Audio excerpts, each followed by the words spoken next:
ভোর দুইটা আমার খাইতে মন চাইতেছে এখন। প্লিজ মেঘলা, কিছু একটা ব্যবস্থা করে দে। আপু আমাকে নামিয়ে দিয়ে যাও, আমি তোমাদের সাথে যাব না। এই লুচ্চা মেয়ে আমাকে মেরেই ফেলবে। কি বললি তুই কুত্তা? দাঁড়া, এক্ষুনি তোর ব্যবস্থা করতেছি। এই বলে পিয়া মেঘের হাতটা টান মেরে নিয়ে মেঘের ঠোঁটের সাথে ঠোঁট এক করে দিল।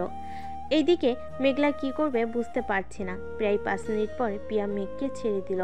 প্রিয়া, তুই আর ভালো হলি না। কি দরকার ছিল এটা করার? এটা না করলেও পারতি আমার সামনে। তোর সামনে তো কি হয়েছে? সে তো তোর ছোট্ট একটা, ভবিষ্যতে আমার বর। ও আমার জুনিয়র বর। হ্যাঁ আপু, আমি এই মেয়ের সাথে থাকবো না। এই মেয়ে শুধু আমার ঠোঁটের উপরে নজর দেয়। আমি এই মেয়ের সাথে থাকবো না। তুই থাকবি না, তোর ঘাড় থাকবে। মেঘলা, তুই অন্য একটা রিক্সা দিয়ে বাড়ি চলে যা। তোর ভাইকে আমি দেখে নিতেছি। দরকার নেই তুই যে গুন্ডা, দরকার নেই তুই যে গুন্ডি আমার পিচ্ছি গুলুমুলু ভাইকে মেরে ফেলবি। পরে আমি কান্না করব, ঘুরলে একসাথে ঘুরবো। ঠিক আছে চাচা, সামনে একটা পার্ক আছে, নামিয়ে দেন ওইখানে। রিক্সাওয়ালা নামিয়ে দিতেই 3 জন মিলে চলে গেল পার্কের ভিতরে। মেঘ দাঁড়িয়ে আছে। এদিকে পিয়া মেঘের পিছু পিছু ঘুরতেছে আর দেখতেছে। এটা দেখে মেঘলা বলতে লাগলো, কি রে প্রিয়া, তুই আমার ভাইকে এইভাবে ঘুরে ঘুরে কি দেখতেছিস? তোর ভাইয়ের মধ্যে কি যেন মিসিং আছে, ওইটা দেখতেছি। কি রে মেঘ, তোর মধ্যে কি মিসিং আছে রে? আমার মধ্যে কোনো মিসিং নাই। তোর বান্ধবী যদি দেখতে চাই বইলো রাতে আসতে, আমি দেখিয়ে দিব নে। শুনেছিস প্রিয়া আমার ভাই কি বলেছে? যদি মিসিং থাকে তাহলে রাতে গিয়ে দেখে আসতে। ওরে দুষ্টু, রাতে ডাকা হচ্ছে আমাকে, তাই না? সবার সামনেই দেখা দেখি কি মিসিং আছে। আপু, তোমার বান্ধবীকে একটু চুপ থাকতে বলবা? তোমার বান্ধবীর জন্য আমার মাথা ব্যথা করতেছে এখন। মেঘলা, মেঘকে নিয়ে বাসায় চলে যা, আমি আসছি রাতে। রাতে আসার দরকার নেই, একেবারে সকালে আসলেই হবে। আপনাকে দেখলেই ভয় পাই।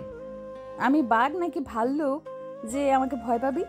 মনে হয় বাঘ, তাই তো এত ভয় পাই। জন কথা বলতে লাগলো। কথা বলা শেষ করে যে যার বাসায় চলে গেল। এদিকে মেঘলার সাথে বসে আছে রুমে।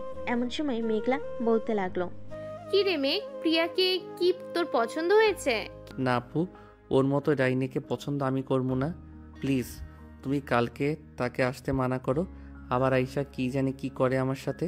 কিছুই করবে না, তবে তোকে বেশ পছন্দ করেছে মেয়েটা। খারাপ হলেও অনেক ভালো। আচ্ছা গিয়ে ঘুমা, সন্ধ্যায় ডেকে দিব নে। ঠিক আছে আপু। মেঘ চলে গেল তার রুমে। বিছানায় শুয়ে আছে। এমন সময় তার মেসেঞ্জারে কে যেন ফোন দিতে লাগলো। ফোনের লকটা খুলতেই দেখতে পেল যে পিয়া ফোন দিয়েছে। ভয়ে ভয়ে কলটা রিসিভ করতেই ওপাশ থেকে বলতে লাগলো, কি রে পিচ্চি, কি করিস? আমি এখন ঘুমাবো, ফোন রাখলাম। ফোন রাখলে এখনই তোর বাড়িতে এসে তোর সাথে ঘুমাবো কিন্তু। আচ্ছা ফোন রাখবো না। মেঘ ফোনটা টেবিলের উপর রেখে ঘুমিয়ে গেল। এইদিকে পিয়া মেঘকে দেখতে লাগলো আর বলতে লাগলো, আল্লাহ, এই পিচ্চির মধ্যে কি এমন রাখছো যে আমি বারবার এই পিচ্চির কাছেই যাই? এসব বলতেছে আর মেঘের দিকে তাকিয়ে আছে। বেশ কিছুক্ষণ পর মেঘলা আসলো মেঘের রুমে। এসে দেখে পিয়া মেঘকে দেখতেছে। এটা দেখে মেঘলা বলতে লাগলো, আচ্ছা তুই কি আমার ভাইটাকে এখনো খেয়ে ফেলবি নাকি? তুই শর্ত সামনে থেকে। তোর ভাইকে অনেক ভালোবেসে ফেলেছি, না দেখলে কেমন জানি লাগে।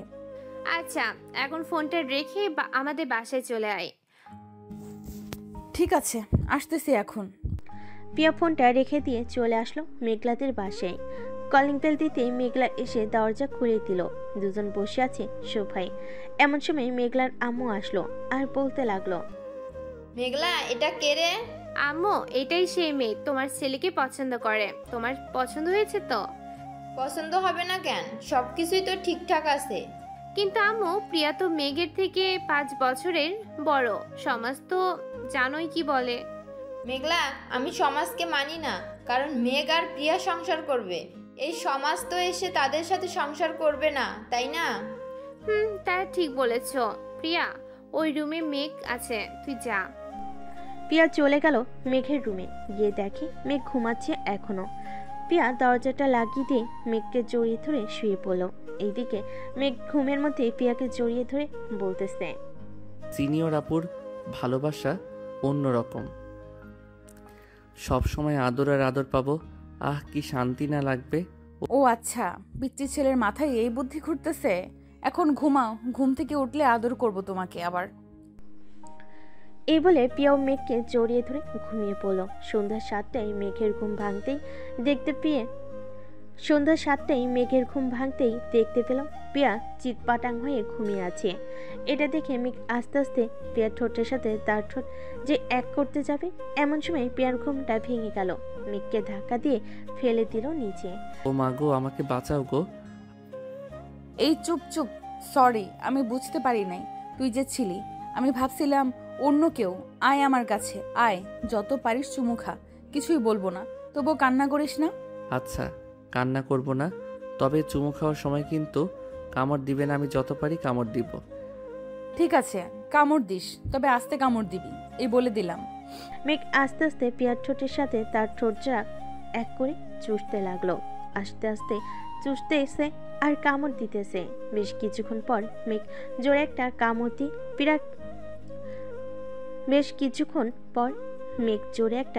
দিয়ে পিয়াকে ছেড়ে দিল। এদিকে পিয়া ব্যথায় কুকিয়ে উঠে বলতে লাগলো, এই কুত্তা, তোর জন্য দেখ তো ঠোঁট থেকে রক্ত পড়তেছে, এখন রক্ত পড়া বন্ধ কর তাড়াতাড়ি। আমি কিভাবে রক্ত পড়া বন্ধ করব? আমি তো জানি না ঠোঁটের রক্ত পড়া বন্ধ করে কিভাবে। মেঘ পিয়ার কাছে আসতেই পিয়া আবারও মেঘের ঠোঁটের সাথে তার ঠোঁট এক করে দিল। বেশ কিছুক্ষণ যেতেই পিয়া মেঘকে ছেড়ে দিল, দিয়ে দৌড়ে চলে গেল রুম থেকে। এদিকে মেঘ ভাবতে লাগলো, হঠাৎ কি হলো? প্রিয়া আপু দৌড়ে চলে গেল কেন? আমি কি বেশি জোরে ব্যথা দিয়ে ফেলেছি? হবে হয়তো। যাই হোক, ঠোঁটগুলো সত্যি অনেক মজার ছিল, আর একটু খেতে পারলে ভালো হতো। মেঘ এইসব ভাবতে ভাবতে চলে গেল ওয়াশরুমে। ফ্রেশ হয়ে নিচে যেতে দেখতে পেল মেঘলা এবং তার আম্মু বসে আছে। মেঘ যেতেই মেঘলা কানে কানে বলতে লাগলো, আদর করেছে তো সিনিয়র আপু? না, করে নাই। বলেছিলাম করার জন্য, কিন্তু করলো না তো। আচ্ছা আপু, তোমার বান্ধবী কখন এসেছে আমাদের বাসায়? এই তো 3টার সময় এসেছে। কেন, কি হয়েছে? না, তেমন কিছু হয় নাই। তবে তোমার বান্ধবী যেইভাবে ঘুমায়, একাই একটা খাট লাগে। এই দেখো কিভাবে ঘুমাইছে। এই বলে মেঘ তার ফোন থেকে ছবি বের করে দেখাতে লাগলো। ছবিগুলো দেখে মেঘলা হাসবে নাকি কান্না করবে বুঝতে পারছে না। তার সামনে আম্মু বসা, তাই হাসতেও পারছে না। ওরে বলদ ভাই আমার, এটা তোর বউ, তাকে এইভাবে দেখাচ্ছিস, তোর শরম করে না? আমার শরম করবে কেন? এটা তোমার বান্ধবী, আমি তোমার কাছে দেখতেই পাই, তাই না? তা দেখাতে পারিস, তবে এইভাবে দেখাবে আমি ভাবতে পারি নাই। আচ্ছা চল, তোকে নিয়ে বাইরে খেতে যাব। চলো যাই তাহলে। মেঘ আর মেঘলা চলে আসলো একটা রেস্টুরেন্টে। দুজন বসে খাওয়া দাওয়া করতেছে। এমন সময় একটা ছেলের হাত ধরে রেস্টুরেন্টে প্রবেশ করলো পিয়া। মেঘলা যেই ডাক দিতে যাবে, এমন সময় মেঘ বলতে লাগলো, আপু ডাক দিও না, ওরা থাক। মেঘ বসে বসে খাবার খাচ্ছে আর তাদের কাহিনী দেখতেছে। এমন সময় পিয়া বলতে লাগলো, প্লিজ রহিম, ছেড়ে যেও না, তোমার যা লাগবে আমি সব দেব, তবু তুমি ছেড়ে যেও না। দেখো প্রিয়া, আমি এসব পছন্দ করি না, তুমি ভালো করেই জানো। আর কখনোই আমাকে ফোন দিবে না, আমি গেলাম। রহিম চলে যেতেই পিয়াও রহিমের পিছু পিছু চলে গেল। এদিকে মেঘ আর খাবার না খেয়ে চলে আসলো বাসায়। মেঘ তার রুমে বসে আছে। এমন সময় মেঘলা আসলো তার রুমে। মেঘ ভাই, আমার রাগ করিস না আমার উপর। আমি সত্যি জানি না ওর ব্যাপারে এত কিছু, তবে সে যে এতটা খারাপ হবে আমি আজকে না দেখলে বুঝতাম না। তোর আর এই কলেজে যাওয়ার দরকার নেই, তুই নানু বাড়িতে চলে যা, আমি তোর কথা কাউকে বলবো না। আমিও এটাই ভাবতেই নানু বাড়িতে চলে যাব।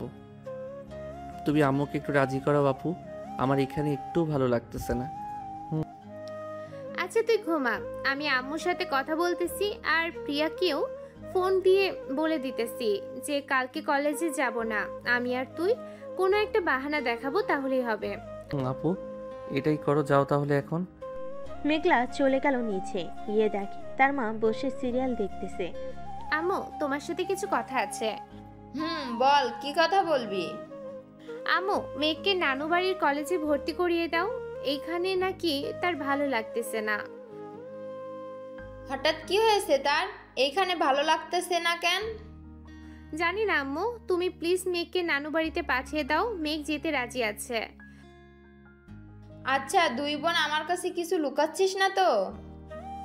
আম্মু, তোমার কাছে কখনোই কিছু লুকাই নাই, আজ কেউ লুকাবো না। প্রিয়া অন্য ছেলের সাথে রিলেশন করে। আজকে আমি আর মেঘ নিজের চোখে দেখেছি, দুইজন হাতে হাত রেখে কথা বলতেছে। এমন এমন কথা বলতেছে যা শুনে আমরা বুঝে গেছি কি হয়েছে। আচ্ছা, তাহলে তুই কালকে মেঘকে নিয়ে তোর নানুর বাড়িতে ভর্তি করিয়ে দিয়ে আসিস, তাহলেই হবে। আর আমিও বলবো না প্রিয়াকে কিছু। মেঘলা তার আম্মুর সাথে কথা বলে চলে গেল তার রুমে। পরের দিন সকালে মেঘলা আর মেঘ চলে আসলো তার নানু বাড়িতে। এদিকে প্রিয়া তার ফোনটা বের করে ফোন দিল মেঘলাকে। মেঘলা ফোনটা হাতে নিয়ে দেখে প্রিয়া ফোন দিয়েছে। কলটা রিসিভ করতেই প্রিয়া বলতে লাগলো, মেঘলা, কোথায় আছিস তোরা? আমি কি তোদের বাসায় আসবো? আমি আর মেঘ একটা জায়গায় কাজে এসেছি, তো তোকে ফোন দিয়ে বলতে মনে নাই। আজকে আর কলেজে যাব না, কালকে যাব। ও আচ্ছা, মেয়েকে একবার ফোন দিতে বলিস তো, ওর সাথে কথা না বললে কেমন যেন লাগে। আচ্ছা, বলবো নে, এখন রাখলাম। মেঘলা ফোনটা কেটে দিল। দীর্ঘ 5 ঘন্টা গাড়ি চালানোর পর মেঘলা আর মেঘ চলে আসলো তাদের নানু বাড়িতে। মেঘলা আর মেঘকে দেখে সবাই খুশি। বড় মামা কেমন আছো? আলহামদুলিল্লাহ ভালো আছি। তুই কেমন আছিস মেঘ? আমি আলহামদুলিল্লাহ ভালো আছি। মেঘ আর মেঘলা সবার সাথে কথা বলে চলে আসলো বাহিরে। মেঘ চল, তোকে কলেজে ভর্তি করিয়ে দিয়ে আসি। না আপু, আমি কলেজে ভর্তি হব না। আমি আব্বুর অফিস দেখাশোনা করব এখন থেকে। তুমি বাড়িতে চলে যাও। তাহলে তুই আর পড়ালেখা করবি না নাকি? যদি মন চায় তাহলে আমি ওই কলেজে যাব। তুমি বাড়িতে চলে যাও, আর আমার কথা কিন্তু কাউকে বলবে না। আমি একা থাকতে চাই কিছুটা সময়। ঠিক আছে, তুই থাক একা, যখন মন চাইবে বাড়িতে চলে আসিস। কি মেঘলা বিদায় নিয়ে চলে গেল ঢাকা। এদিকে মেঘ তার মামার সাথে চলে আসলো তাদের অফিসে। অফিসটা গ্রামে থাকায় মেঘের বড় মামা অফিসটা দেখাশোনা করে। মেঘ, আজ থেকে তুমি অফিসটা দেখাশোনা করবে। যতদিন এই বাড়িতে আসো তুমি ততদিন দেখাশোনা করবে, আর আমি রেস্ট করব। ঠিক আছে মামা, আপনি যেটা বলবেন এটাই হবে। মেঘের বড় মামা সবকিছু বুঝিয়ে দিতে লাগলো মেঘকে। সবকিছু বুঝিয়ে দেওয়া শেষ হতেই মেঘ আস্তে আস্তে কাজ করতে লাগলো। কাজ শেষ করে সন্ধ্যায় চলে আসলো বাসায়। রাতে খাওয়া দাওয়া করে সাথে বসে আছে, এমন সময় তার মামাতো বোন আসলো। মেঘকে দেখে বলতে লাগলো, কি রে মেঘ, হঠাৎ এইখানে আসলি, আবার রাতের বেলা অন্ধকারে বসে আছিস এইখানে? কোনো কিছু হয়েছে নাকি বাসায়? না রাইসা আপু, বাসায় কিছুই হয় নাই, আমি এমনিতেই চলে এসেছি। দেখ মেঘ, তোর সাথে ছোট থেকে আমি বড় হয়েছি, আমি এখন সব কিছুই বুঝি জানি, তাই আমার কাছে বলতে পারিস, আমি কাউকে বলবো না। আসলে একটা সিনিয়র আপুকে ভালোবেসে ফেলেছি, কিন্তু ওই আপুটাও আমাকে ভালোবাসতো। কিন্তু কালকে যেটা দেখলাম এটা আর বলে বোঝাতে পারবো না। সে আমাকে ভালোবাসে নাই, অন্য একজনকে ভালোবাসে। ওহ আচ্ছা, এখন বুঝলাম তোর কষ্টের কথা। শোন, আমরা চোখে যা দেখি মাঝে মধ্যে ওইটা ভুলও হতে পারে, কানে যা শুনি এটাও ভুল হতে পারে, আবার কখনো কখনো সত্যিও হতে পারে। এসব নিয়ে চিন্তা করিস না, এখন গিয়ে ঘুমা। মেঘ আর কিছু না বলে চলে গেল তার রুমে। বিছানায় শুয়ে আছে মেঘ। এমন সময় তার ফোনটা বেজে উঠল। তাকিয়ে দেখে তার আপু ফোন দিয়েছে। কলটা রিসিভ করতে ও পাশ থেকে বলতে লাগলো, রে, এখনো ঘুমাস নাই তুই? রাত তো অনেক হয়েছে, তাড়াতাড়ি ঘুমিয়ে পড়। আপু, এখনই ঘুমিয়ে যাব। রাখলাম তাহলে আমি। মেঘ ফোনটা রেখে দিয়ে ঘুমিয়ে পড়ল। পরের দিন সকালে মেঘ সবার আগে উঠে ব্রাশ করতে করতে চলে গেল ছাদে। সকালে সূর্য ওঠা দেখলো মেঘ। এই প্রথম গ্রামে এসে বেশ ভালোই লাগছে তার, মনটা ফুরফুরা লাগতেছে। মেঘ ফ্রেশ হয়ে নিচে এসে রেডি হয়ে বসে আছে। এমন সময় তার বড় মামা এসে বলতে লাগলো, মেঘ, অফিসে যাবে নাকি? মামা, অফিসে যাব কেন? কিছু বলবে নাকি? বলতাম, ইসাকে একটু তোর সাথে নিয়ে যা। সে সারাদিন একা বাসায় থাকে, অফিসে থাকলে সেও তোকে কিছু সাহায্য করলো, তোর কাছে একটু হেল্প হয়ে গেল। ঠিক আছে মামা, রাইসা রেডি হয়ে আয়, তোকে দিয়ে আবার যাইতে হবে। 10 মিনিটের মধ্যে রেডি হয়ে আসতেছি, তুই খাবার খেয়ে নে। রাইসা চলে গেল। এদিকে মেঘ খাবার খেয়ে চলে আসলো বাহিরে, গাড়িতে বসে আছে। মেঘ এমন সময় রাইসা আসলো। দুজন চলে গেল অফিসে। মেঘ রাইসাকে বুঝিয়ে দিতেছে কিভাবে কি কাজ করতে হবে। এইদিকে মেঘলা একা একা চলে আসলো কলেজে। মেঘলাকে আসতে দেখে পিয়া বলতে লাগলো, কিরে মেঘলা, মেঘ আসে নাই আজকে? হঠাৎ তোদের দুইজনের কি হয়েছে যে আসতে পারবি না? আমাকে কি বলতে পারবি?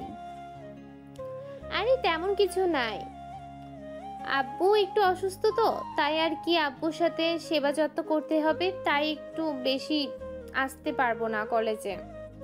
ও আচ্ছা, মেঘের নাম্বারটা দে তো, তার সাথে কথা বলবো। কালকে ফোন দিলাম মেসেঞ্জারে, কিন্তু ফোন রিসিভ করলো না। ওর ফোন নষ্ট হয়ে গেছে রে, সে আর ফোন চালাবে না বলেছে। ও আচ্ছা, তো আমি বিকালে তোদের বাসায় যাব, মেঘের সাথে দেখা করে আসবো গিয়ে। আচ্ছা যাস তাহলেই তুই, আর এখন আমি ক্লাসে গেলাম। এই বলে মেঘলা চলে গেল ক্লাসের দিকে। এইদিকে শ্রেয়া বলতে লাগলো, কি রে প্রিয়া, হঠাৎ এই মেঘলার কি হয়েছে? সে এমন করতেছে কেন আমাদের সাথে? আমিও বুঝতেছি না সে কেন আমাদের সাথে এমন করতেছে। সে তো কখনোই এমন করে না। তার ভাইয়ের সাথে রিলেশন করব বলে এমন করতেছে নাকি? এটা হতে পারে না, নিশ্চয়ই কোনো অন্য কারণ আছে। এটা হলে তাকে সোজাসুজি না করে দিত। মেঘলাকে আমি যতটুকু চিনি। ঠিক বলেছিস। আচ্ছা চল ক্লাসে যাই, পরেরটা পরে বুঝে যাবে। পিয়া আর শ্রেয়া চলে গেল ক্লাসে। তিনজন এক বেঞ্চে বসে পড়ল। ক্লাস শুরু হতে পিয়া মেঘলাকে খোঁচাতে লাগলো। এটা দেখে মেঘলা স্যারকে উদ্দেশ্য করে বলতে লাগলো, স্যার, প্রিয়া শুধু আমাকে খোঁচাচ্ছে, আপনি প্রিয়াকে এই জায়গা থেকে অন্য জায়গায় নিয়ে দেন। প্রিয়া, তুমি এখান থেকে উঠে একবার লাস্ট বেঞ্চে চলে যাও। ঠিক আছে স্যার। পিয়া আর কিছু না বলে চলে গেল একেবারে লাস্ট বেঞ্চে। কয়েকটা ক্লাস শেষ করে মেঘলা বেরিয়ে গেল ক্লাস থেকে। মেঘলার পিছু পিছু পিয়া আর শ্রেয়া বেরিয়ে গেল। কলেজের মাঝখানে দাঁড়িয়ে আছে তিনজন। এমন সময় পিয়া বলতে লাগলো, মেঘলা সত্যি করে বলতো কি হয়েছে তোদের? কাল থেকে তোদের পরিবর্তন দেখতেছি। তোর ভাইকে পছন্দ করে বলে তুই এমন করতেছিস নাকি? এই, এটা পুরোপুরি তোর ভুল ধারণা। আমার ভাইয়ের সাথে রিলেশন করবি এটা আমার জন্য ভালো, এইখানে তেমন কিছু বলার নেই আমার। তাহলে হঠাৎ কি হলো তোদের দুইজনের? ফোন দিলে ফোন রিসিভ করিস না, আজকে আবার এই ব্যবহার করলি।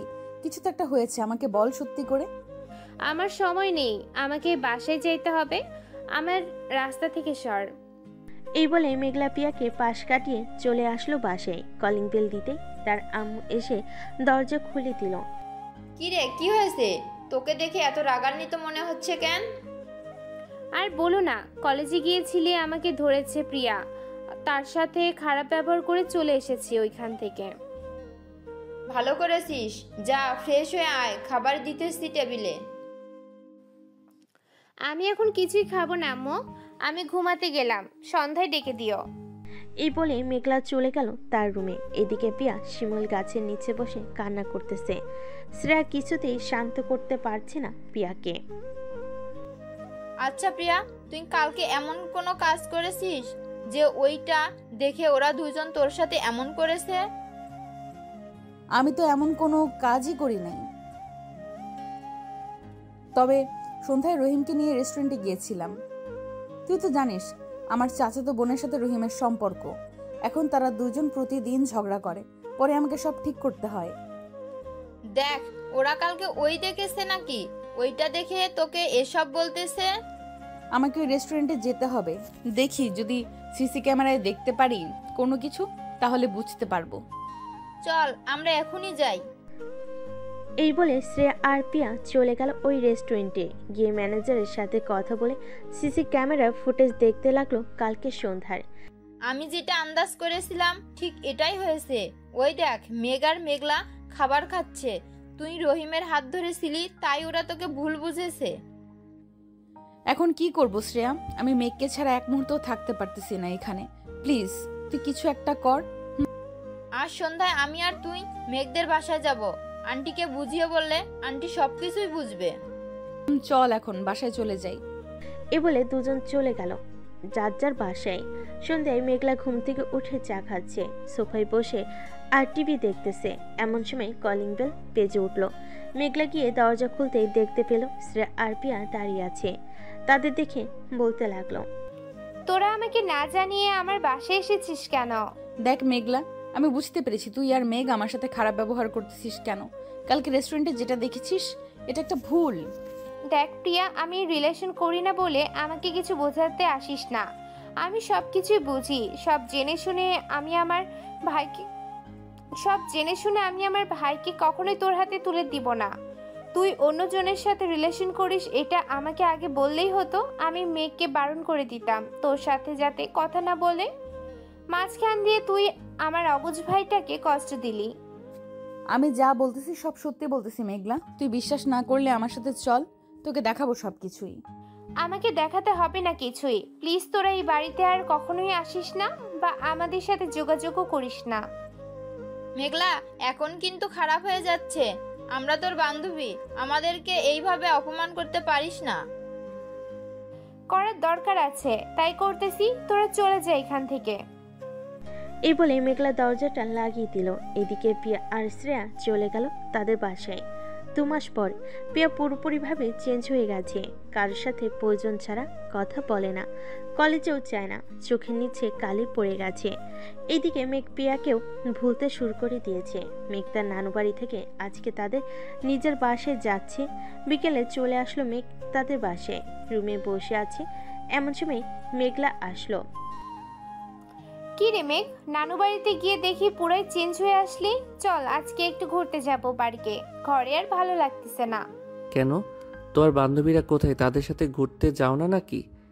প্রিয়ার সাথে তো কথা বলা একেবারে বন্ধ করে দিয়েছি।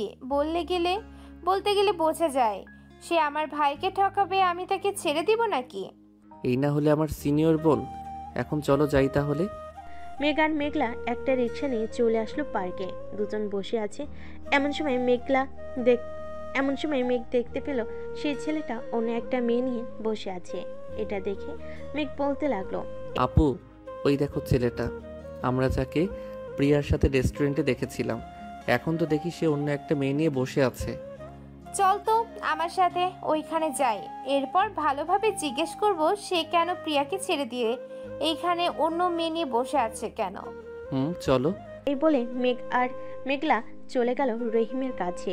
মেঘলা আর মেঘকে দেখে দাঁড়িয়ে গেল ছেলেটা আর বলতে লাগলো, কি হয়েছে আপু, আপনারা এখানে কি করেন? এই ছেলে, তুই না প্রিয়ার সাথে রিলেশন করিস, তাহলে এই মেয়েটাকে? আপু, আমি প্রিয়ার সাথে রিলেশন করি না, আমি ওর সাথে রিলেশন করি। প্রিয়া আপু হচ্ছে আমার গার্লফ্রেন্ডের চাচাতো বোন। আমাদের মাঝে প্রতিদিনই ঝগড়া হয়। যখন বেশি ঝগড়া হয় তখন প্রিয়া আপু আমাদেরকে আবার বুঝিয়ে সুঝিয়ে এক করে দেয়। কেন আপু, কোনো সমস্যা হয়েছে নাকি? না, কোনো সমস্যা হয় নাই। ও দিন দেখলাম রেস্টুরেন্টে, তাই এখন জিজ্ঞেস করলাম। আচ্ছা তোরা আড্ডা দে, তাহলে আমরা গেলাম। এই বলে মেঘলা আর মেঘ চলে আসলো পার্কের বাহিরে। মেঘলা মেঘকে উদ্দেশ্য করে বলতে লাগলো। মেঘলা আর মেঘ চলে গেল প্রিয়াদের বাসায়। মেঘ, আমরা তো ভুল বুঝেছি প্রিয়াকে, চল আমরা প্রিয়ার বাসায় যাই, তার কাছে মাপ চাইতে হবে। ওই দিন আমাকে প্রিয়া সব বলেছে, তবেও আমি বিশ্বাস করি নাই, এখন তো বিশ্বাস করতে হবে। কিন্তু আপু, প্রিয়াকে কিভাবে বোঝাবো? এখন সে তো রাগ করে আছে হয়তো অনেক। চল ওর বাসায় যাই, যে করেই হোক তার কাছে মাপ চাইতে হবে, আমাদের মাফ না চাইলে চলবে না। মেঘলা আর মেঘ চলে গেল প্রিয়াদের বাসায়। কলিং বেল দিতে প্রিয়ার আম্মু এসে দরজা খুলে দিল। মেঘলাকে দেখে বলতে লাগলো, আরে মেঘলা, তুমি এতদিন পর আসলে যে, ভিতরে আসো। আন্টি, এতদিন পর এসেছি একটা কারণে, তার আগে বলেন প্রিয়া কোথায়? তার সাথে জরুরি কথা আছে আমার। সে তো তার রুমেই আছে। মেয়েটার যে কি হয়েছে আল্লাহ ভালো জানে। 2 মাস ধরে ঠিকমতো খাবার খায় না, সারা রাত সারাদিন কান্না করে, কিছু জিজ্ঞেস করলে কিছুই বলে না। তুমি তো ওর বান্ধবী, সব বিষয় জানো, কি হয়েছে আমাকে বলতে পারবে? একটু পর দেখবেন সব ঠিক হয়ে গেছে, আপনার মেয়ে আবার আগের মতো খাওয়া দাওয়া করবে, সব করবে। মেঘ, আমার সাথে আয়। মেঘলা মেঘকে নিয়ে চলে গেল প্রিয়ার রুমের সামনে। দরজাটা খুলতেই দেখতে পেল পুরো ঘর অন্ধকার। লাইটটা জ্বালাতেই প্রিয়া বলে উঠল, আম্মু, তোমাকে না বলেছি আমাকে খাবারের জন্য ডাকবে না? লাইটটা বন্ধ করো তো, আমার চোখে লাগতেছে লাইটের আলো। কি রে, আর কত নিজেকে কষ্ট দিবি? এখন ওঠ, কথা আছে তোর সাথে। মেঘলার গলার স্বর শুনে প্রিয়ার বিছানা থেকে উঠে বসলো। মেঘকে সাথে দেখে বলতে লাগলো, কি ব্যাপার, তোরা এই সময় এখানে কি করিস? কোনো দরকার আছে নাকি? দরকার আছে। মেঘ, দরজাটা লাগিয়ে আয় তো। মেঘ দরজাটা লাগাতেই মেঘলা প্রিয়ার পায়ে জড়িয়ে ধরে বলতে লাগলো, প্লিজ বান্ধবী, আমাকে আর মেঘকে ক্ষমা করে দে। আমরা যে তোর সাথে অনেক বড় অন্যায় করেছি, সব না জেনে না বুঝে তোর সাথে অনেক খারাপ ব্যবহার করেছি। প্লিজ আমাদের মাফ করে দে। আরে মাফ চাইতে হবে না, তোরা এই বাসায় এসেছিস, ভালো করেছিস। নিচে যা, গিয়ে খাওয়া দাওয়া করে বাসায় চলে যা। কালকে কলেজে কথা বলবো নি। কালকে কলেজে কথা বলতে হবে না, এখন আমাকে মাফ করেছিস নাকি সেটা বল। যা, মাফ করে দিলাম, এখন তোরা বাসায় চলে যা। আপু, তুমি নিচ থেকে খাবার নিয়ে আসো, আমি একটু সিনিয়র আপুর সাথে কথা বলতেছি। যাওয়ার সময় বাহির দিয়ে দরজাটা লাগিয়ে যাবে। ঠিক আছে, যাইতেছি। মেঘলা দরজাটা লাগিয়ে দিয়ে চলে গেল নিচে। এদিকে প্রিয়া আবারও একটা কাঁথা গায়ে দিয়ে শুয়ে পড়ল। এইদিকে মেঘ আস্তে আস্তে প্রিয়ার মাথার কাছে এসে কাঁথাটা ধরে টান মেনে নিচে ফেলে দিল আর বলতে লাগলো, এই যে সিনিয়র আপু, কি হয়েছে আপনার? বাসায় জামাই এসেছে, কই আদর যত্ন করবেন তা না করে আপনি এমন করতেছেন কেন? তুই আমার কেউ না, চলে যাই বাড়ি থেকে। আবার বলেন তো, কি বলেছেন এখন? তুই আমার কেউ। মেঘ আর বলতে দিল না, সোজা প্রিয়ার ঠোঁটের সাথে ঠোঁট বসিয়ে দিয়ে জড়িয়ে ধরে কিস করতে লাগলো। এদিকে প্রিয়াও মেঘকে জড়িয়ে ধরে কিস করতেছে আর কান্না করতেছে। আমার কাছে একবার জিজ্ঞেস তো করতে পারতা ওই ছেলেটাকে, তাহলে কি আমি বলতাম না? এভাবে আমাকে দূরে ঠেলে দিয়ে কষ্ট দিলে। সরি, আমি বুঝতে পারি নাই। ওই দিন তুমি তার হাত এমনভাবে ধরে কথা বলছিলে, এরপর আমি আর থাকতে না পেরে চলে যাই নানু বাসায়। আজকে এসেছি এইখানে, পরে আপুকে নিয়ে পার্কে গিয়েছিলাম। ওইখানে ছেলেটার সাথে কথা হয়, পরে সব জানতে পেরেই তো তোমার কাছে দৌড়ে চলে আসি। মুখের এই অবস্থা করেছো কেন? চুলগুলো তো ঠিক মতো বাঁধো নাই। যাও, ফ্রেশ হয়ে আসো আগে, এরপর খাবে। প্রিয়া চলে গেল ওয়াশরুমে। এদিকে মেঘ বসে বসে প্রিয়ার ফোনটা দেখতেছে। বেশ কিছুক্ষণ পর মেঘলা আসলো খাবার নিয়ে। প্রিয়া, এই নে খাবারগুলো খেয়ে আমার সাথে আমাদের বাসায় চল, কয়েকদিন আমাদের বাসায় থাকবি। ঠিক আছে, চলো। প্রিয়া খাওয়া দাওয়া করে একটা লাগেজে তার কাপড় চোপড় নিয়ে চলে গেল নিচে। প্রিয়ার হাতে লাগেজ দেখে তার আম্মু বলতে লাগলো, কি রে প্রিয়া, কোথায় যাইতেছিস? আম্মু, তোমার মেয়ের জামাই বাড়িতে যাইতেছি। মেঘ চলো, আম্মুকে সালাম করে এরপর বের হই। চলো। দুইজন সালাম করে বেরিয়ে পড়লো। এইদিকে মেঘ প্রিয়ার হাত ধরে আছে। বেশ কিছুক্ষণের মধ্যেই তিনজন চলে আসলো বাসায়। কলিং বেল দিতেই মেঘলার আম্মু এসে দরজা খুলে দিল। তিনজনকে দেখে বলতে লাগলো, বাহ, আজকে তো দেখি আমার ছেলের বউ চলে এসেছে। ভিতরে আসো, ভিতরে আসো। সবাই বাড়ির ভিতরে চলে গেল। প্রিয়ার বোরকাটা খুলে তার শাশুড়ি মাকে সালাম করে যে সামনে দাঁড়িয়েছে তার শাশুড়ি আম্মু বলতে লাগলো, তোমার চোখের নিচে কালি পড়েছে কিভাবে প্রিয়া? রাতে ঠিক মতো ঘুমাও না নাকি? এতদিন ঘুমাই নাই, এখন ঠিক মতো ঘুমাবো। আপনার ছেলে আমাকে অনেক অনেক কষ্ট দিয়েছে এই 2 মাস, এখন আপনার ছেলেকে আমি কষ্ট দিব। আচ্ছা যাও, দিও আমার বাদর ছেলেটাকে, সাথে এই বাদর মেয়েটাকেও। মেঘলা, প্রিয়াকে নিয়ে যা তোর রুমে। প্রিয়া, আয় আমার সাথে। মেঘলার প্রিয়া চলে গেল রুমে। এদিকে মেঘ বসে পড়লো টিভি দেখতে। এমন সময় তার মা এসে বলতে লাগলো, কিরে, ভুল বোঝাবুঝি শেষ নাকি? আম্মু, তাই তো নিয়ে এসেছি এই বাসায়। সিনিয়র হলেও কিন্তু আমার অনেক কেয়ার করে যত্ন নেয়। বিয়ের পর আরো যত্ন নিবে, তাই না আম্মু? তুই একেবারে তোর বাবার মতো হয়েছিস মেঘ। তোর বাবাও আমার পিছু পিছু ঘুরতো। পরে পরিবারের অবাধ্য হয়ে আমরা বিয়ে করি। তখন তোর আব্বুর এই সকল বিজনেস কিছুই ছিল না। পরে আস্তে আস্তে দুজন চাকরি করে কিছু টাকার ব্যবস্থা করে একটা অফিস তৈরি করলাম। তখন থেকেই আমাদের জীবনের পরিবর্তন শুরু। এখন তো সবাই মেনে নিয়েছে। মানবে না কেন? অবশ্যই মানবে। আম্মু, তোমার হাতের পোলাও আর গরুর মাংস অনেক মিস করেছি। প্লিজ এখন একটু রান্না করে খাওয়াবে। বউ এসেছে বলে পাম দিয়ে রান্না করানো হচ্ছে, তাই না? আচ্ছা তুই রুমে যা, আমি রান্না বসিয়ে দিতেছি। তোর আব্বু আজকে বাসায় আসবে। মেঘ আর কিছু না বলে চলে গেল তার রুমে। বিছানায় শুয়ে শুয়ে গেম খেলতে লাগলো। এদিকে পিয়া এসে দেখে মেঘ গেম খেলতেছে। এটা দেখে পিয়া বলতে লাগলো, এই তুমি গেম খেলা বন্ধ করবে নাকি? ও আচ্ছা, আর একটু রয়েছে, বসো এখানে, গেম খেলা শেষ করে দিতেছি। পিয়া খাটে বসতেই মেঘ পিয়ার কোলে মাথা রেখে গেম খেলতে লাগলো। এদিকে পিয়া খুশি হয়ে মেঘের মাথায় হাত বুলিয়ে দিতেছে আর বলতেছে, তোমাকে এই 2 মাস অনেক মিস করেছি। তুমি তো আমাকে একটুও মিস করো নাই। বেশ আনন্দই ছিলে, তাই না? আমি আনন্দ থাকবো কি করে? আমিও কষ্ট পেয়েছি, কিন্তু কাউকে বলি নাই। এখন তুমি চলে এসেছো, তাই আর আমার কষ্ট নেই। তুমি গেম খেলো, আমি তোমার মাথায় হাত বুলিয়ে দিতেছি। মেঘ গেম খেলতে লাগলো। এইদিকে পিয়া মেঘের চুলে হাত বুলাচ্ছে আর মাঝে মধ্যে মেঘের ঠোঁটে, কপালে, গালে সব জায়গায় কিস করতেছে। বেশ কিছুক্ষণ পর মেঘের রুমে প্রবেশ করলো মেঘলা। দুজনকে এইভাবে দেখে বলতে লাগলো, কিয়া বাত হ্যাঁ হয়ে আমি পা ধরে ক্ষমা চেয়ে নিয়ে আসলাম এই বাসায়, আর এইখানে দেখি দুইজন বেশ সুখেই আছে। এই সর এখান থেকে। আমার জামাই সরবে কে?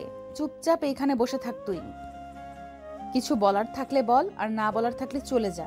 বাহ বাহ, এখন জামাই পাইয়া বান্ধবীকে ভুলে গেলি? এই বুঝেছিল তোর মনে? যা, তোর সাথে কথাই বলবো না, থাক তোরা, আমি গেলাম এখন। এই বলে মেঘলা চলে গেল। এদিকে মেঘ আর পিয়া গল্প করতে লাগলো। রাত প্রায় 11টা। সবাই খাবার টেবিলে বসে আছে। এমন সময় মেঘের আম্মু বলতে লাগলো, মেঘ, এখন তো অফিস দেখাশোনা করতেই পারিস। আমি চাইছিলাম কি আস্তে আস্তে তুই সকল কিছু বুঝে নিতি, তাহলে খুব ভালো হতো। আব্বু আর কিছুদিন যাক, আস্তে আস্তে আমি সকল কিছু বুঝে নিব। ঠিক আছে। আর প্রিয়ামা, তোমার কলেজ কেমন চলতেছে? এই তো শ্বশুরাব্বা, ভালোই চলতেছে। তুমি খাবার খাও তো, আমি তোমাকে পরে বলতেছি কি হয়েছে। তাড়াতাড়ি খাওয়া দাওয়া শেষ করো। সবাই খাওয়া দাওয়া করে বসে রইল। এদিকে মেঘলার আম্মু বলতে লাগলো, প্রিয়াকে আমার ছেলের বউ করে আনতে চাই। প্রিয়াকে আমার ছেলের অনেক পছন্দ হয়েছে। তা না হয় বুঝলাম, কিন্তু মেঘ তো এখনো ছোট। আইসে ছোট বলতে, আজকে বিয়ে দিয়ে দেন, কালকে দেখবেন 3 বাচ্চার বাপ হয়ে গেছে। এটা বলেই পিয়া দিল জিহ্বায় কামড়। কি থেকে কি বলে ফেলেছে। পিয়ার কথা শুনে সবাই জোরে হাসতে লাগলো। হাসাহাসি শেষ করে সবাই চলে গেল ঘুমাতে। এদিকে পিয়া মেঘলার সাথে শুয়ে আছে। এপাশ ওপাশ করতেছে দেখে মেঘলা বলতে লাগলো, এই রুমে ভালো না লাগলে মেঘের রুমে যা। তোর খাট নাড়াচড়ার কারণে আমি ঘুমাতে পারছি না। আমি তো এতক্ষণ এটাই শুনতে চাইছিলাম তোর মুখ থেকে। যাক, এখন তুই বলে দিয়েছিস, এখন গেলাম আমি। থাকলি বান্ধবী একটা, যা। পিয়া চলে গেল মেঘের রুমে। গিয়ে দেখে মেঘ এখনো গেম খেলতেছে। এটা দেখে পিয়া খপ করে মেঘের হাত থেকে ফোনটা নিয়ে বন্ধ করে দিয়ে বলতে লাগলো, আর যদি কখনোই দেখি গেম খেলতে তোমাকে, ওই দিন বুঝবে আমি প্রিয়ার কি জিনিস। এখন চুপচাপ ঘুমাও। তুমি কি আমার পাশে ঘুমাবে নাকি? তোমার পাশে ঘুমাবো, তবে একটা কথা, আমাকে টাচ করতে পারবে না। চুপচাপ ঘুমাও। ঠিক আছে, আমি ঘুমালাম। এই বলে মেঘ ঘুমিয়ে গেল। এদিকে পিয়া আস্তে আস্তে মেঘের কাছে এসে মেঘকে তার বুকের সাথে জড়িয়ে ধরে ঘুমিয়ে পড়ল। পরের দিন সকালে মেঘ ঘুম থেকে উঠে দেখে তার পরনে শুধু প্যান্ট, শার্ট নেই শরীরে। এটা দেখে মেঘ বলতে লাগলো, আমার শার্ট কোথায়? তোমার শার্ট ওই যে রাতে ঘুমানোর সময় ডিস্টার্ব করছিল, তাই খুলে ফেলেছি। লুচ্চা মেয়ে কোথাকার, এখনো বিয়ে হয় নাই, এখনই আমার সবকিছু দেখতে চাই। যাও এখান থেকে। তবে রে, রাতে যে আমার ঠোঁটে কিস করেছিলি, সেটা তো মনে আছে নাকি? আমি আবার রাতে কখন কিস করলাম? ঘুমের মধ্যে যে কিস করেছিস, তোর মনে নেই? না, মনে নেই। মেঘ আর পিয়া সংসার বলতেছে। এমন সময় তাদের রুমে প্রবেশ করলো মেঘলা। কিরে, কলেজে যাবি না তোরা দুইজন? ঠিক না, আজকে কলেজে যাব না ভাবছি। তোরও যেতে হবে না আজকে। আছে, তোরা যখন যাবি না আমিও যাব না। আজকে 3 জন মিলে আড্ডা দিব। কি বলিস তোরা দুইজন? আচ্ছা যাও। পিয়া আর মেঘলা চলে গেল নিচে খাবার টেবিলে বসে আছে। এমন সময় মেঘলার আব্বু আসলো। কি ব্যাপার, মেঘ আসে নাই? ফ্রেশ হয়ে আসতেছে, তোমরা খাবার খাওয়া শুরু করো। খা তাহলে। আর প্রিয়ামা, তোমার আব্বু আম্মুকে নিয়ে আইসো কালকে, তোমাদের বিয়েটা দিয়ে দিই। আব্বু তো লন্ডনে গেছে অফিসের কাজের জন্য, কয়েকদিন দেরি হবে আসতে। আব্বু আসলে না হয় বিয়ের কথাবার্তা বলা যাবে। ঠিক আছে, তোমাদের ইচ্ছা যেইভাবে বলবা ওইভাবেই তোমাদের বিয়ে দিব। মেঘ চলে আসলো নিচে। সবার সাথে খাওয়া দাওয়া করে মেঘ তার আব্বুর সাথে চলে যায় অফিসে। সবাই শোনো, আজ থেকে এই অফিস দেখাশোনা করবে আমার ছেলে মেঘ। তোমরা সবাই মেঘকে সব দিক দিয়ে সাহায্য করবে। সে যেটা বলবে, সে যেটা বুঝবে না সেটা দেখিয়ে দিবে তোমরা। ঠিক আছে স্যার, তবে কাল থেকে কি আপনি অফিসে আসবেন না?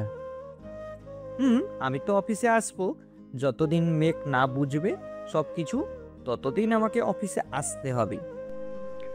সাদ্দাম চৌধুরী সবার সাথে কথা বলে মেঘকে নিয়ে চলে গেল তার কেবিনে।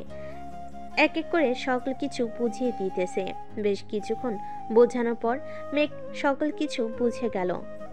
আব্বু তুমি তাহলে বাসায় চলে যাও, আজকে আমি না হয় অফিসে আছি, যদি কোনো দরকার পড়ে তাহলে ফোন দিব তোমাকে। ঠিক আছে, আমি গেলাম তাহলে এখন। এ বলে সাদ্দাম চৌধুরী চলে গেল গাড়ি করে তার বাসায়। এদিকে মেঘ ঘুরে ঘুরে সব কিছু দেখতেছে। কাজ শেষ করে সন্ধ্যায় বাসায় ফিরল মেঘ। ফ্রেশ হয়ে এসে সবার সাথে নিচে বসে গল্প করতেছে। এমন সময় প্রিয়া বলতে লাগলো, আম্মু আব্বু আমি কালকে আমাদের বাসায় চলে যাব। আব্বু আসলে তখন তাদের নিয়ে আসব। তাহলে আমি কি করব বাসায় একা একা? ঠিক আছে আম্মু। সবাই রাতের খাবার খেয়ে যার যার রুমে চলে গেল। এদিকে মেঘ আর প্রিয়া বসে আছে একসাথে। এমন সময় প্রিয়া বলে উঠল, আচ্ছা মেঘ, আমার কি জিনিস ভালো তোমার কাছে? তোমার ওই ছোট ছোট জিনিস দুইটা আমার খুব ভালো লাগে, ধরতে দিবা একটু? দিব একটা গালে এখন। কুত্তা, নিজে একটা পিচ্চি লুচ্চা হয়ে আবার আমাকে বলে আমি নাকি লুচ্চা। তুমি তো লুচ্চাই, রাতে আমাকে না বলে আমার শার্ট খুলে ফেলো, আমার ঘুমের সুযোগ নিয়ে আরো কি কি জানি করছো আল্লাহ ভালো জানে। তোর টুনটুনিও দেখে ফেলেছি তুই যখন ঘুমিয়েছিলি। কি? হায় আল্লাহ, এখন আমার কি হবে গো? আমার সব কিছু দেখে ফেলেছে এই মেয়ে, এখন আমাকে কেউ বিয়ে করবে না গো। কে কোথায় আছো গো? আমাকে বাঁচাও এই মেয়ের হাত থেকে। এই মেয়ে আমার সব কিছু দেখে ফেলেছে। আজকে রাতে তোর সব কিছু কেটে ফেলবো, দেখি তুই আব্বু ডাক কিভাবে শুনিস। এই বলে প্রিয়া মেঘকে ভয় দেখাতে লাগলো। এদিকে মেঘ তো ভয়ে কাচুমাচু হয়ে শুয়ে আছে। না তো পারতেছে ঘুমাইতে, না তো পারতেছে কিছু করতে। মেঘের এমন অবস্থা দেখে প্রিয়া মিটমিট করে হাসতেছে আর বলতেছে, এই পিচ্চি ছেলে, আমি তো মজা করেছি, তুমি সিরিয়াস নাও কেন? এখন ঘুমাও তো, অনেক রাত হয়েছে। সত্যি কিছু করবে না তো আমাকে? আরে বাবা, সত্যি কিছু করব না তোমার, তুমি চাইলে আমাকে জড়িয়ে ধরে ঘুমাইতে পারো। মেঘ প্রিয়াকে জড়িয়ে ধরে ঘুমিয়ে গেল। এইদিকে প্রিয়া মেঘের মাথায় হাত বুলিয়ে দিতেছে আর মনে মনে বলতেছে, পিচ্চি ছেলে একটা, তোমাকে যে আমি কিভাবে বড় করব আল্লাহ ভালো জানে। তুমি নিজেই একটা বাচ্চা ছেলে, আমি যদি আর একটা বাচ্চা চাই তাহলে দিবে কিভাবে? এইসব ভাবতেছে প্রিয়া। দেখতে দেখতে সকাল হয়ে গেল। এদিকে প্রিয়া মেঘকে উঠিয়ে দুজন ফ্রেশ হয়ে অফিসের জন্য রেডি হয়ে চলে গেল নিচে। খাওয়া দাওয়া করে দুজন চলে গেল অফিসে। কেবিনে বসে আছে দুজন। এমন সময় ম্যানেজার আসলো। মেঘ, স্যার এইখানে একটা সাইন লাগবে। আমি দিলে হবে নাকি? আব্বুর দিতে হবে। একজন দিলেই হবে, কারণ এখন তো আপনি অফিসের বস, তাই আপনি দেন। সাইন করে দিল। বেশ কিছুক্ষণ পর মেঘের পার্সোনাল পিএ আসলো। মেঘকে সালাম দিয়ে বলতে লাগলো, স্যার আমি আপনার পার্সোনাল পিএ, সাদ্দাম স্যার আমাকে রেখেছে। আপনার স্যারের কোনো পার্সোনাল পিএর দরকার নেই, আপনি অন্য কাজ করেন গিয়ে। স্যার আমি কি করব আমাকে বলেন, আমি করে দিচ্ছি। আপনি ম্যানেজারকে গিয়ে বলেন আপনাকে অন্য কাজ দিতে, উনি অন্য কাজ দিয়ে দিবে আপনাকে। ঠিক আছে স্যার। এটা চলে গেল। এদিকে মেঘ প্রিয়ার দিকে তাকিয়ে দেখে প্রিয়ার মুখ রাগে লাল হয়ে গেছে। এটা দেখে মেঘ বলতে লাগলো, কি হলো, এইভাবে মুখ লাল করে বসে আছো কেন? ওই তুই ওই মেয়ের সাথে কথা বলার সময় মেয়েটার দিকে ড্যাব ড্যাব করে তাকিয়েছিলি কেন? এটা বল আমাকে। আমি কি ওই মেয়ের থেকে দেখতে কম সুন্দরী নাকি? আরে তুমি অযথা রাগ করতেছো, তুমি ওই মেয়ের থেকে সুন্দর। তুমি এখানে সারাদিন থাকবে নাকি? না, এখন আমি আমাদের বাসায় চলে যাব। আম্মু ফোন দিয়েছিল, বলেছে আব্বু এসেছে, তাদেরকেও তো নিয়ে আসতে হবে, তাই না? তা তো আনতেই হবে। চলো তোমাকে বাসায় দিয়ে আসি, এরপর আমি এসে কাজ করব। তুমি কাজ করতে থাকো, আমি একাই চলে যেতে পারবো রিক্সা নিয়ে। চলো তোমাকে রিক্সায় উঠিয়ে দিয়ে আসি। এ বলে মেঘ পিয়াকে নিয়ে নিচে চলে আসলো। নিচে একটা রিক্সা ডেকে উঠিয়ে দিয়ে আবার চলে আসলো অফিসে। কাজ করতে করতে বিকাল হয়ে গেছে। মেঘ ম্যানেজারকে সব বুঝিয়ে দিয়ে চলে আসলো বাসায়। কলিং বেল দিতেই মেঘলা এসে দরজা খুলে দিল। কিরে আজকে এত তাড়াতাড়ি চলে আসলি যে? অফিসে কাজ শেষ, তাই চলে এসেছি। ও আচ্ছা, ভিতরে আয় তাহলে। মেঘ ভিতরে চলে গেল। যে সিঁড়িতে উঠতে যাবে এমন সময় তার আপু ডাক দিয়ে বলতে লাগলো, মেঘ এইদিকে আয়, তোর সাথে পরিচয় করিয়ে দিই ওনাকে। মেঘ যেতে তার আব্বু পরিচয় করিয়ে দিতে লাগলো। পরিচয় পর্ব শেষ হতে মেঘ চলে গেল রুমে। ফ্রেশ হয়ে বসে বসে ফোন টিপতেছে। এমন সময় পিয়ার মেসেজ আসলো। মেসেজে লেখা ছিল এমন, মেঘ, আমরা আসতেছি আব্বুকে নিয়ে। দোয়া করো যাতে আমাদের বিয়েতে আব্বু যাতে সম্মতি দেয়। ইনশাল্লাহ আমাদের দুজনের বিয়ে হবে, চিন্তা করো না। বেশ কিছুক্ষণ পর পিয়া তার আব্বু আম্মুকে নিয়ে চলে আসলো মেঘদের বাসায়। এদিকে মেঘ নিচে চলে গেল। পিয়ার আব্বু আম্মুকে সালাম করলো। মেঘ রাতে খাবার টেবিলে সবাই বসে খাবার খাচ্ছে। এমন সময় পিয়ার আব্বু বলতে লাগলো, বিআই সাহেব, আমার মেয়ের সাথে আপনার ছেলের তো বিয়ে দিতে পারবো, কিন্তু আপনার ছেলে তো এখনো ছোট। বিআই সাহেব, ছেলে দেখতে ছোট হলেও সে কিন্তু অনেক বড় হয়ে গেছে। এখন আমার সকল অফিস দেখাশোনা করে। আর প্রিয়ামাকে তো আমরা মাথায় করে রাখবো। মেঘলা যেমন আমার মেয়ে, প্রিয়াকেও আমার মেয়ের মতোই রাখবো। আপনারা যদি বলেন তাহলে একটা ভালো দিন দেখে বিয়েটা করিয়ে দিতে পারি। তাদের বিয়েটা না হয় 15 দিন পর দেই, কারণ আমার একমাত্র মেয়ে, সব কিছু তো করতে হবে, তাই না? আমি তো অবশ্যই, তাহলে এটাই ফাইনাল কথা, 15 দিন পর বিয়ে হবে তাদের। খাওয়া দাওয়া করে আড্ডা দিতে লাগলো। এদিকে মেঘ আর ওইখানে না থেকে চলে আসলো রুমে। বিছানায় শুয়ে আছে। বেশ কিছুক্ষণ পর পিয়া আসলো। পিয়াকে দেখে মনে হচ্ছে সে রাজ্য জয় করে এসেছে। কি ব্যাপার, তুমি কি রাজ্য জয় করে এসেছো নাকি? আমি তোমার রাজ্য জয় করে তোমার মনের ভেতরে ঢুকে গেছি।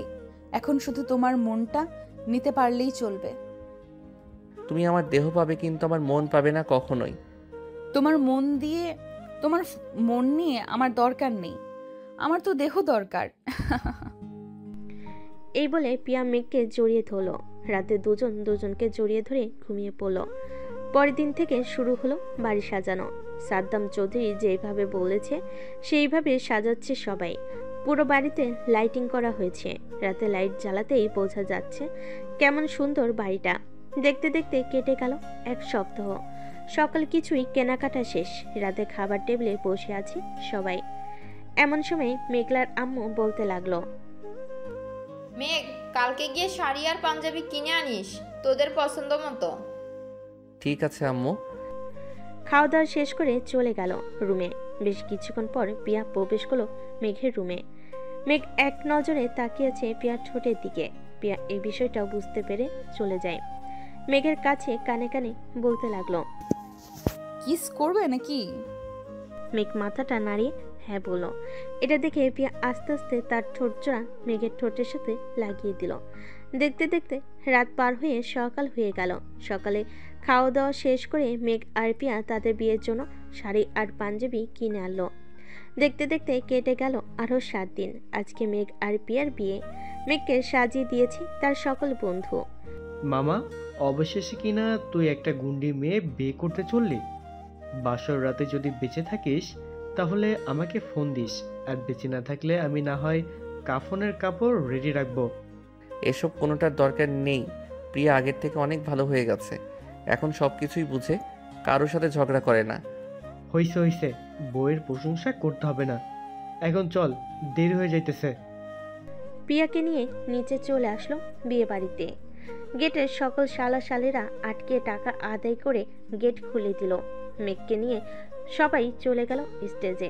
বেশ কিছুক্ষণ পর খাওয়া দাওয়া শেষ করে কাজে অপেক্ষায় করতেছে সবাই। বেশ কিছুক্ষণ পর কাজী চলে আসলো। মেঘ আর পিয়ার বিয়েটা পড়িয়ে দিয়ে চলে গেল কাজী। এদিকে মেঘকে আর পিয়াকে পাশাপাশি বসিয়ে রেখে কি যেন করলো। এটা নাকি তাদের নিয়ম। সন্ধ্যা 7টায় মেঘ পিয়াকে গাড়িতে উঠিয়ে দিয়ে চলে আসলো বাসায়। সবাই তাদের বরণ করে দিয়ে চলে গেল ঘরে। এইদিকে মেঘ চলে আসলো ছাদে। বন্ধুদের সাথে আড্ডা দিতে দিতে রাত 1টা বেজে গেল। এটা দেখে মেঘ বলতে লাগলো, আমি এখন যাই রে, আবার দেখা হবে কালকে যদি বেঁচে থাকি। এ বলে মেঘ চলে আসলো বাসর ঘরের সামনে। এসে দেখে মেঘলা দাঁড়িয়ে আছে। মেঘলাকে দেখে বলতে লাগলো, কি হয়েছে আপু, এখানে দাঁড়িয়ে আছো কেন?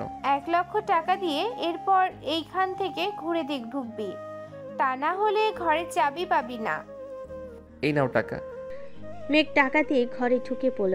ঘরে ঢুকতেই পিয়া মেঘকে সালাম দিয়ে ধাক্কা দিয়ে ফেলে দিল বিছানায়। মেঘের বুকের উপর উঠে বলতে লাগলো, এতক্ষণ লাগে ঘরে আসতে? বন্ধুরা আসতে দেয় নাই, এখন ওটা ব্যথা পাইতেছি তো। ঠিক ব্যথা তো পাবেই। আজকে সারা রাত আদর করতে হবে চান্দু। আদর না করলে তো তোমাকে ছাড়তেছি না। আছে, তাহলে এখনই আদর করা শুরু করি, কি বলো? করো, তোমাকে তো বাধা দেই নেই। সিনিয়র আপুকে বিয়ে করেছো দেখে সিনিয়র আপুকে আদর করে কতটা সুখ দিতে পারো। এ বলে পিয়া মেঘের বুকের উপর থেকে উঠে গেল। আস্তে আস্তে মেঘ পিয়ার ঠোঁটে লিপকিস করতেছে আর পিয়ার শাড়িটা খুলতেছে।